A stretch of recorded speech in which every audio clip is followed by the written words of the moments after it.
কতদিন ধরে এই খাবার এইসব এই ফাস্টফুড তৈরি করো? আমি তো করি প্রায় 2 বছর হয়ে গেছে। এটা ভাই যেদিন কাস্টমার লোকজন থাকে সেদিন বেচে কিনা ভালো হয়। যেমন কালকে মনে করো মোটামুটি বেচা কিনা হয়েছে, কালকে মানুষজন মোটামুটি ছিল কিন্তু ওই দোকানে বেচা কিনা মানে আমাদের দোকানে মোটামুটি হয়েছে। সব শেষ হয়ে গেছিলো, পাস্তা নুডলস চিকেন সসেস সব শেষ হয়ে গেছিলো। আজকে আবার নতুন করে আনা হয়েছে।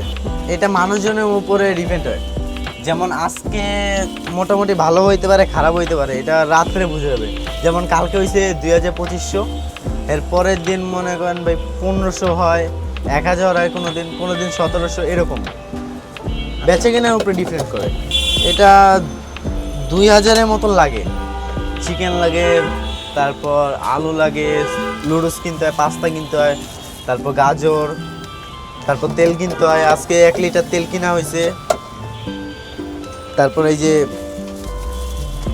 নাচোসের পাতি, তারপর মিট বল কিনা লাগে, তারপর মিট গাম কিনা লাগে। তারপর এই 2000 টাকার জিনিস কয়দিন যায়? 2 দিন যায় সর্বোচ্চ। আচ্ছা, 2 দিনও ঠিক মতো যায় না। যদি বেচা কিনা টানা হয় তাহলে একদিনই শেষ।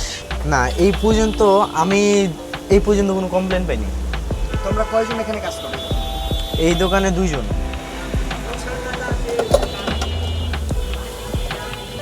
কোন সময় বেশি মূলত গ্রাহক আসে? এটা শুক্রবারে বেশি আসে, কিন্তু আবার মাঝে মধ্যে আসে না শুক্রবারে।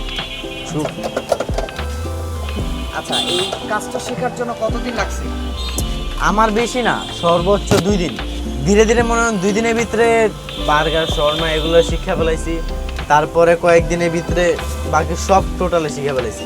অ্যান্ড আমি দোকানে সব অলরেডি সব বানাতে পারি। আচ্ছা, পড়াশোনা করা হয়?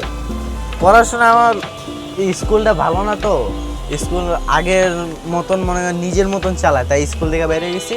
সামনের বছর আবার ইনশাল্লাহ ভর্তি হবো স্কুলে। মানে এই কাজ করে কি পড়াশোনা করা যাবে? হ্যাঁ, ইনশাল্লাহ যাবে। কারণ এই কাজ করলে টোটালি আমি 250 টাকা পাই, মাসের 7500 টাকা হয়।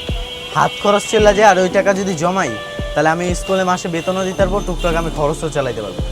এটা পার্ট টাইম। আবার সকাল থেকে মনে করেন যারা স্কুল আছে তারা ইজি এই কাজ করতে পারবে। তাদের সন্ধ্যার পর টাইমও কেটে যাবে, তারপর পড়াশোনাও টাইম টু টাইম চলবে।